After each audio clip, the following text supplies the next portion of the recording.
Le groupe Synopsys Corporation, c'est son nom, c'est une PME multinationale, puisque nous sommes une trentaine de salariés, la majorité en France, mais nous avons des filiales en Inde, en Chine notamment.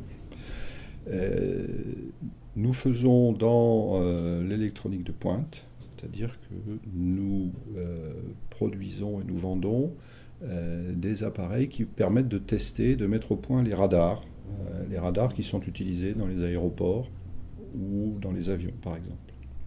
Nous avons eu un problème à gérer avec des clients chinois. Nous avons vendu un appareil à ces clients chinois et ils devaient venir par contrat chez nous pour réceptionner ce matériel.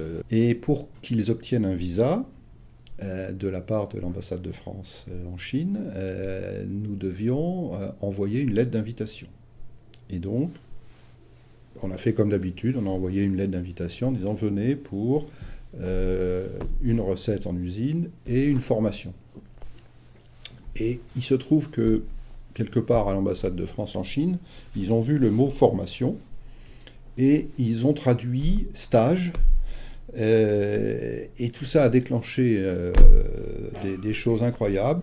C'est qu'ils nous ont demandé de signer un protocole d'accord de stage. Il fallait qu'ils envoient leur passeport. Enfin, ça devenait une usine à gaz en termes de formalités qu'il était impossible à faire accepter à nos clients chinois. C'est là où, me souvenant d'avoir rencontré les correspondants de la Directe, j'ai appelé. J'ai demandé de l'aide et donc on a pu peu à peu obtenir de l'ambassade de France qu'ils revoient leur position. On a été obligé de discuter avec les services d'immigration français qui a été mis dans le coup. Enfin, ça a duré 3 semaines, mais on a pu enfin obtenir que les Chinois aient leur visa pour venir passer quelques jours seulement chez nous pour cette réception. Alors ça nous aurait retardé déjà d'un bon mois, et donc d'où les retards de facturation, etc., là, les problèmes de trésorerie que ça peut poser. Mais nous aurions dû nous passer de faire venir les Chinois, donc de livrer le matériel sans qu'ils l'aient testé ici, avec des risques qu'ils le refusent sur place.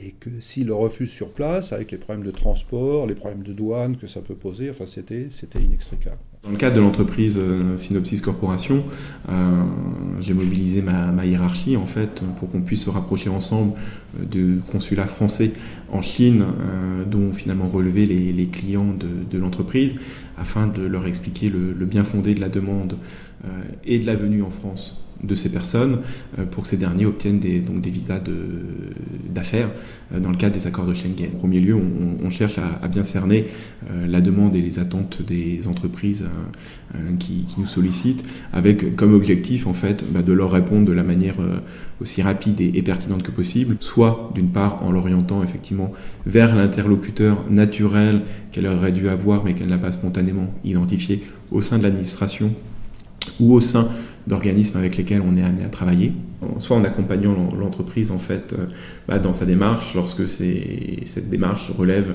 des champs d'intervention classiques et conventionnels des chargés de mission de développement économique des directs.